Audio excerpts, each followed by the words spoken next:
Hey guys, welcome back to the off-grid tiny house. I have the heat on and it is absolutely freezing in here. Let's check the temperature. So we're just about not even to 30 degrees Fahrenheit with 85% humidity. It is, let me check the date for you, March 28th. And it's supposed to be springtime. Yeah, right. So anyway, I've got the heat on. I forgot to bring my extra pair of shoes, my clean shoes, to work. So the floor is pretty much freezing. I'm standing on cardboard to help with that. I got the sides on, the battery box. I got the bottom piece in. I got the other side in. And I got the vent hole in. And what I'm going to do, this back side here is not going to get a panel. This is going to be screwed against the wall, silicone insulated. Same with this side. And I'll show you what I'm going to use here. This is a flange for a furnace vent or exhaust, either one. It's 2-inch. Comes with the gasket. I have this left over from work. So that's going to go on like that, without the paper on there, of course. And I'm going to screw that into there. And then I can glue a 2-inch piece of pipe into here and run that over to where the toilet is. That piece is going to be connected into.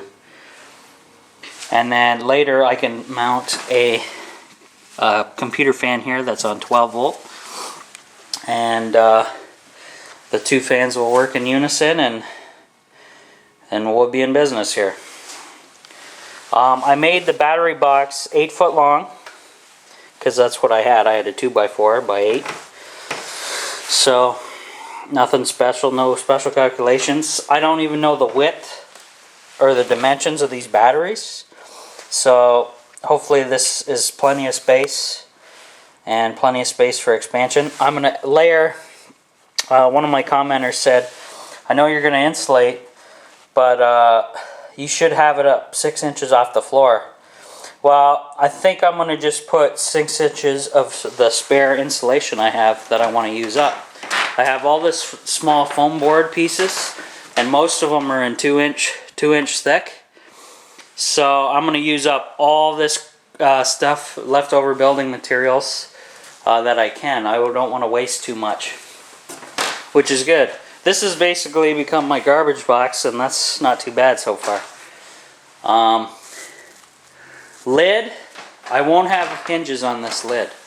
I'm going to grab some gasket, run a gasket along here, and then I'm going to drop the lid down and probably have a gasket in the back there. Actually no, because when the insulation comes up to the top, I can just silicone that and that'll seal that. And with a gasket, that the weight, once the lid is down on top, I don't think there'll be an issue with leaking out. Especially since I think I'm mounting all my inverters on the top of this thing.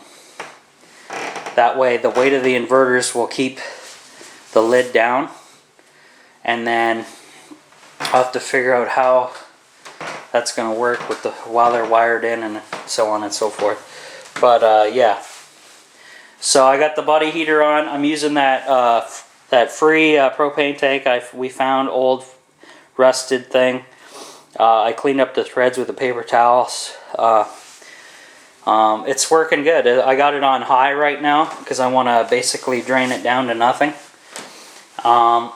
Also, I'm going to grab some 2-wire and probably wire in the toilet to the load side here.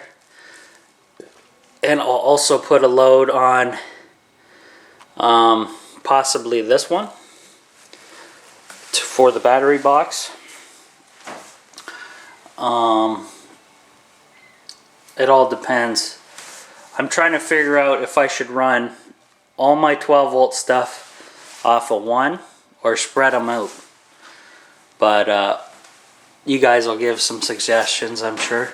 I put some negative black electrical tape, the negative symbol, just the minus sign, positive, negative. Everybody should know that in school.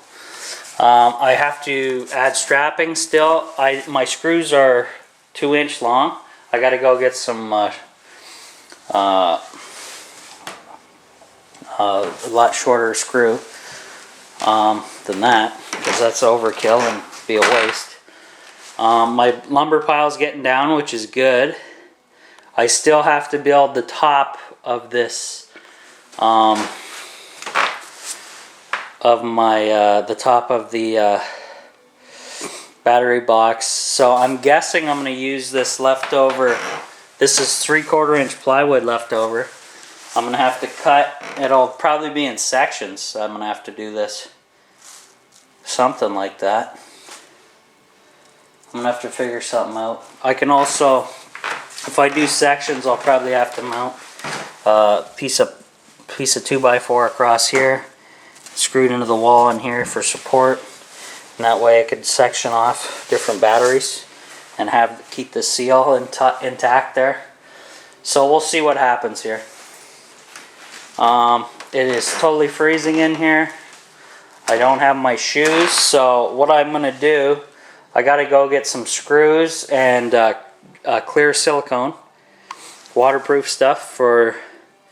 I want to run a bead across the back seam of my backsplash there, and maybe across the top. So we'll see how that goes. I got this little thing from my parents too. They were over at, it's like a LED strobe light and light, I think. It's kind of goofy, but I guess it's pretty strong. Takes one of those dime batteries. I could see it inside there. Let me bring it over to the light. This thing is just a goofy little gimmick toy thing. I don't plan on using this for anything. Let's see. Yeah, right there is the battery, if you can see that. But I'm not too worried about this thing. This is just a little goofy thing they got for free. So, whatever. Also learned they're closing down all the Future Shop stores in Canada, or most of them. And if for the American followers on my channel, Future Shop is owned by Best Buy, and it's basically a Canadian Best Buy. That's what that is. So Target pulled out, Future Shop / Best Buy. So the economy is really bad. Like I say, guys, I'm in Canada. I'm basically on part-time hours because the economy sucks. No one's got any money. It's also one of the reasons I want to get off the grid, eliminate 98% of my bills, and go from there. So that's it for now, guys. Sorry for a short video, but it's all we can do for now. Thanks. Oh, sorry guys, back here again. I just shut the Mr. Buddy heater off. I'm letting it cool down before I leave. I forgot to tell you, the silicone that I'm going to get is also going to be used for all the seams around here. And that way, that thing is going to be hopefully airtight. Okay? Alright, till next time. Hey guys, back here again. I'm at home now. Just going to go over the battery switch that I'm going to be using for my solar system. I kind of went over it a little bit in the last video, not too much. It has a removable key. If I can pull it out of there. Give me a second. Let's see. There it goes. So no one can mess with it when you don't want them to. So that just plugs right in. On mode, horizontally, and then you can keep going off, on. You can all go one direction or the other. To get access to it, when I first got it, I'm like, how do I get in there to wire this? Well, I'll show you. This just pulls back, let me move the camera. So this is just basically a cover, and then this is labeled, so this one goes to your battery. This is your common. So you want all your solar running to the common, and then after that this line goes directly to the battery. So basically once you turn that, which it is off, so that eliminates the connection inside the switch. So it basically just shuts off your solar panels to the battery or to the charger, most likely. Charge controller, I mean. So if you ever have to work on your solar panel system, you turn it to off, leave it on off, and then once you've done your work and you think you're all set, flip it back to on, and the power continues down to your charge controller, and away you go. So these are pretty expensive, guys, around 60 bucks for Canada a piece. So it's going to take me a while to get these guys, so I'm going to probably run the solar system without switches. I know that's probably not the best thing to do. I know people online will probably scream at me, but it's all about financing and getting it right and safe and all that good stuff. Also wanted to show you, I told you that in one of my earlier videos I replaced those big yellow switches that were 3-phase. Those were AC, alternating current, so they wouldn't work for solar because solar's direct current DC. So the yellow switches I returned. I bought one of these off Amazon just to see how it is, because it was recommended me by a YouTube follower, and I thank him for that. But the store wouldn't give me, like, all they gave me was store credit. So basically I'm stuck and got to use up that $1,200 at the store. I won't name the store, but whatever. So I picked up another inverter for the system. This one's 750 watts. It's the only one they had. Give you a little review of what the specs are. So input 12 volts. It's a modified sine wave. Has a USB. Low battery shutdown, overheat shutdown, and overload protection. 2-year warranty on this. I'll pull it out of the box, show you guys. Looks pretty good. Looks like a bigger version of the Harbour Freight ones that are really cheap.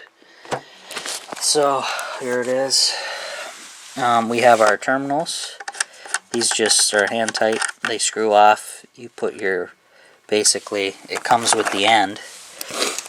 You put these clamps on, red to red, black to black. Red is always positive, black is always negative.